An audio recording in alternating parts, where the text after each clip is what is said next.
Ladies and gentlemen, the wonderful and amazing and saintly special counsel is going to be testifying July 17th. William Barr and John Durham are just ecstatic. President Trump is ecstatic.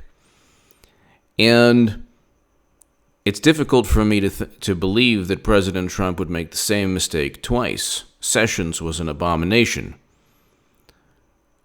We have William Barr. The media can't stand William Barr. They're petrified of him.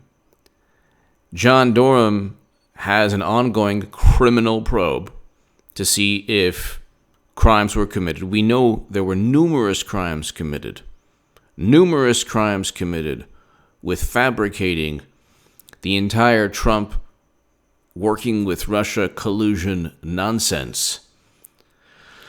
From allowing you-know-who to purchase a Steele dossier through her law firm, utilizing not just an unverified, a completely absurd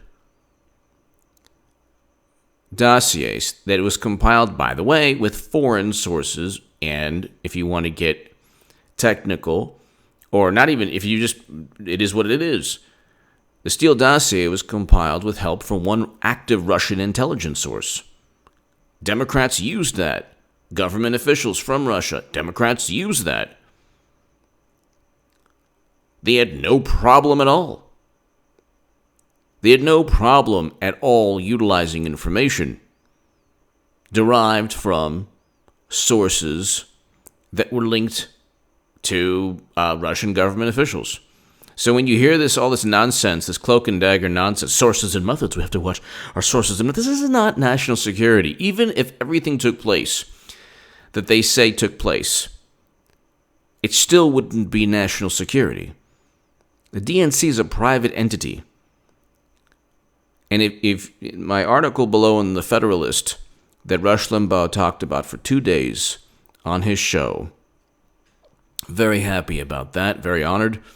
If you read the article, and it's below in the pinned comment, you will see that every major piece of quote-unquote evidence is linked to Madam Cyberhack. And the Golden Muumuu is running again. So this is all, it's happening in slow motion. But I'm trying my best to kind of guide you through this nonsense, this farce. She's running again. I'll get to that later. But you check out my segment from the other day. But Mueller's testimony is going to be heaven sent for John Durham, William Barr, President Trump, but also for people like Michael Caputo, people like George Papadopoulos, people like General Michael Flynn, Manafort. Because, for example, there's a Russian oligarch, Oleg Deripaska, who Mueller knows very well when he was FBI director. He utilized millions of his own money to help free an former FBI agent held in captivity. That of course, that deal or that operation was didn't work out because of you-know-who, Clinton. But not only does this oligarch linked to Manafort have ties to Mueller, he has numerous. He knows Andrew McCabe, Mueller, and guess what? The FBI interviewed him from day one, and he said that Manafort wasn't linked to Putin at all, and Manafort wasn't part of some kind of plot, this grandiose endeavor to cheat Clinton during the election. That was exculpatory evidence that wasn't utilized. Why do you think it wasn't utilized? That's one of the main questions that must be asked. The next question is, did you know the Steele dossier was purchased by Clinton? was linked to funding from Clinton. The next question should be, did you know that CrowdStrike was linked to funding from Democrats? The next question should be, did you have any Trump voters on your team? The next question should be, why did two of your team attorneys on the team, why were they given the Steele dossier prior to even the election? And we can go on forever. There's a million questions to ask. They say, well, Strzok had no bias. Don't you know? He had no bias. It was political chatter. Okay. So then why were Strzok and Page kicked off the Mueller team? Why did that happen? I mean, so there are all these questions. At the end of the day, the evidence was not sufficient to charge anyone with interfering in the election. That is a fact. The evidence was not sufficient. The evidence was not sufficient to charge anyone with interfering in the election. The evidence was not. This is page 17 of the Mueller report. They should read that to him. The evidence was not sufficient to charge anyone for campaign finance violations. The evidence was not sufficient to charge anyone who had any contacts with Russia. And the notion that he couldn't indict a sitting president is complete and utter baloney. Of course he could have. No one, okay, this is a Department of Justice guideline. It's not law. And the original special counsel mission statement, or when Rod Rosenstein, under Sessions, started the special counsel, there was no caveat saying, oh, you can't indict the president. That's why they indicted 30 plus people under crimes that have nothing to do with interfering in the election. They were out for retribution. Now Trump is out for the same thing. It's going to be a repeat of 2016. There could be a renewed Clinton email probe. And ladies and gentlemen, I mean, we have everything that I have been saying and everything that a lot of other people have been, well, not a lot of other people, but certain people have been saying, is going to take place. I think I might be the only person in media telling you that Clinton is running again. Or at least the only person who's been telling you since 2017. I've been saying this since 2017. She is running again. And people say, well, why would she run? It's not you. She doesn't think like you and me. Like a normal, human being. Well, this is a criminal. Why would a criminal run? It's like, you think that she started a new Onward Together foundation? For what purpose? She knows that the Clinton Foundation has too much scrutiny already. It's under too much scrutiny as it is. I mean, look at what's taking place. It is exactly what I have been saying would happen. All of the candidates, Willie Brown just said, and he knows. He knows. He wrote, the former mayor of San Francisco. He knows. He stated categorically that nobody can defeat Trump, including the California senator that he knows very well. Why do you think he just came out right away, wrote an article? Why did an 85-year-old man, one of the most influential people within the Democratic Party, why did he write an article out of nowhere about a California senator that perhaps he knows very well?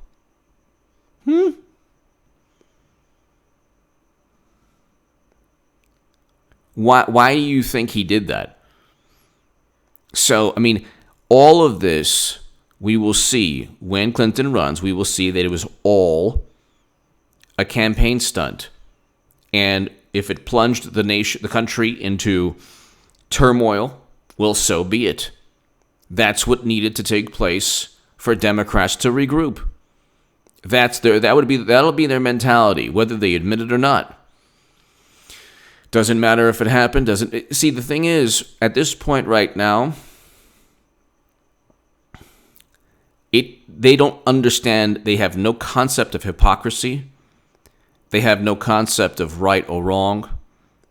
They are like a wounded animal, just in a corner. They're just going to scratch and claw and do whatever it takes. They don't care. The Democratic Party does not care at all about reason, logic, fair play. If the tables were turned, they would never allow Trump to purchase a dossier through his law firm. They would never allow that. They would never allow the GOP to outsource a tech firm to tell the U.S. government, because the U.S. government never looked at DNC servers. They would never allow that, to tell the U.S. government that another country hacked the DNC, so therefore, what? We have to... And there's one aspect that nobody's talking about. Why did they even look at this as national security to begin with? Oh, well, another hostile nation interfered in our election.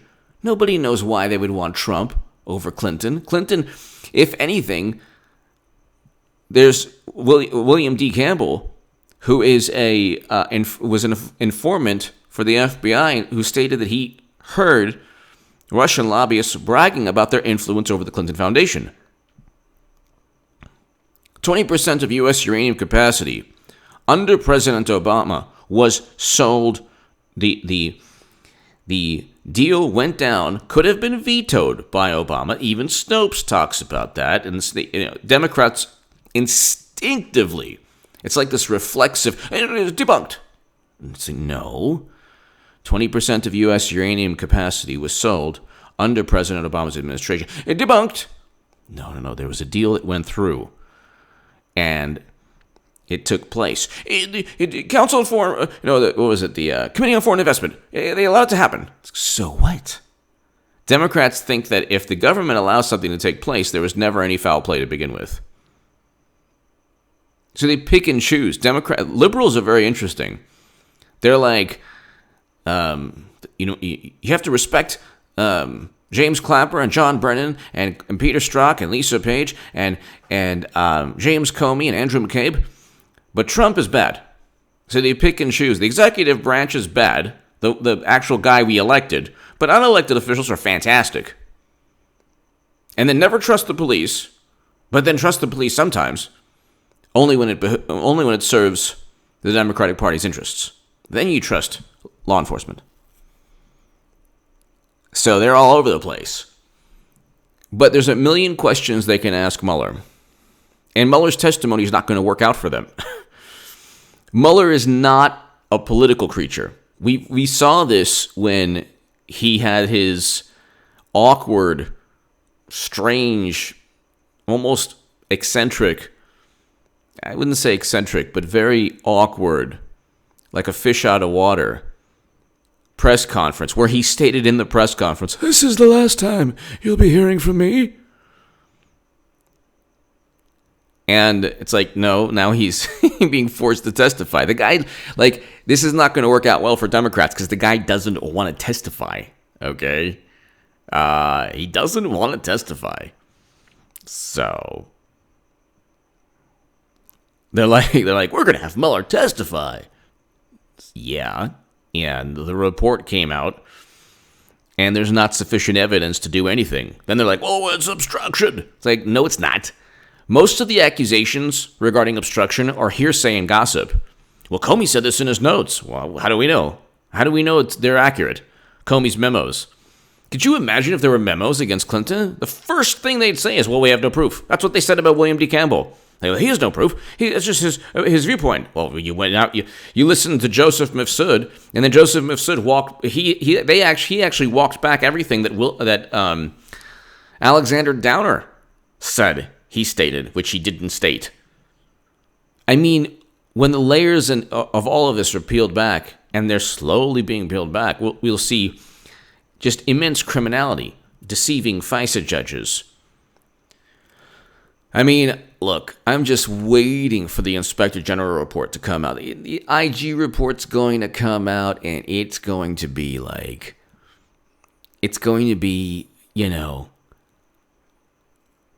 probably even more damaging to the Democratic Party and to especially McCabe, especially Andrew McCabe, and Comey and Strzok, but especially McCabe and James Baker. Both of them are under criminal investigation. There's a great chance that both of them get indicted before the election. And it's going to be a repeat, like I said, of Clinton versus Trump. Tell all your friends, everyone you know, that H.A. Goodman is saying that Clinton's going to run again. She's going to run again. Who do they have that's... I mean, look, this is I'm the last person who will say this type of thing, but who do they have that's better than Clinton? Who can raise money? Who can win Florida? She's not going to win Florida, but who can win? Who has the possibility of winning Florida? Biden is the Democratic. There's zero interest among Democrats for Biden. Willie Brown just said, the California senator, that he knows very well can't win. So, who? Elizabeth Warren? Come on, she failed her DNA test. Give me a break. Bernie? Okay. The Russians informed the country that I was cheated, which means that they cheated me. That was the most cowardly... My God. I mean, here you have a guy who was cheated. The fact that he was cheated is the basis for all of this. Russia allegedly hacked the DNC, which we have zero evidence of. A third-party tech firm. That's it. It's like, I keep on repeating these themes because I can't believe that millions of people are duped so easily. I can't believe it, but believe it. The good thing, though, is that once Clinton runs again, and she will, the country will realize that everyone was taken for a ride, especially the left. And the great thing also, it'll be the beginning of the end for Twitter and Facebook, because if you thought it was unhealthy, like I'm suggesting to everyone, just my suggestion, if you don't like arguments, delete your Facebook and Twitter accounts. And believe me, you will not miss anything. I mean, the only reason to have Facebook is because, to keep in touch with family or certain people, I haven't seen in a long time. Get their phone numbers. That's it. Get their email addresses. Get their phone numbers. I advise every one of my subs that if you don't like getting into arguments with people, or if you find that social media doesn't really, or Twitter and Facebook, they don't really help you in any way. In fact, they kind of give you more stress than happiness. Maybe it might be a little bit more negativity there than actual happiness or fulfillment. Then do what I did. I deleted my Twitter account. I'm not on Twitter. I'm not on Facebook. I had 26,000 people on Twitter, on my account. But I just deleted it. And it's fantastic. Because when you're on Twitter and you're a Trump supporter, or even if you're independent, or even if you're a progressive, and I'm a Trump supporter, it's like playing against Tom Brady in the snow every single day at Foxborough. And he has the inflated ball, and he's, the Patriots are up by 50 points. He's amazing. But it's like a constant away game. That reality is not life. And it's tailor-made for the loudest voices like AOC. By the way, my Jerusalem Post article, share that below. It's about AOC's latest nonsense. There's a lot to talk about with Mueller. I'm looking forward to, it's the middle of this It's the middle of this month, and I'm looking forward to it because I think the IG report is going to come out shortly after, either around that time or shortly after, 2 to 3 weeks afterwards. And once you have the IG report come out, and the Mueller, the testimony of the special counsel Mueller will be an absolute failure. Once that's a failure, and they're like, oh my God, he said it's the end of my presidency. Like, how these people believe anything? It's hilarious. Notice how nobody's on the left, especially on the left, talking about DNC emails or campaign emails. Isn't that interesting? They have managed to wipe the slate clean, not from people like me who repeat myself 30 times every segment. They think they're slick. They think they got away with it. Well, we'll see. We'll see that Trump is going to win again. And when he wins again, it's on. Indictments eventually will take place. They're inevitable. And Clinton and the Democratic Party will be at their lowest point politically. Really, almost ever. I mean, well, not ever, but like, Democratic Party will be at their lowest point in decades. Give me your thoughts below. Have a great Friday. Share my Jerusalem Post article. And if you want to support my voice long term, my Patreon is below. Your voice, especially in this time, is greatly, greatly, greatly appreciated. I mean, your support, I should say, and your voice, but your support via Patreon is greatly, greatly appreciated. Thank you so very, very much.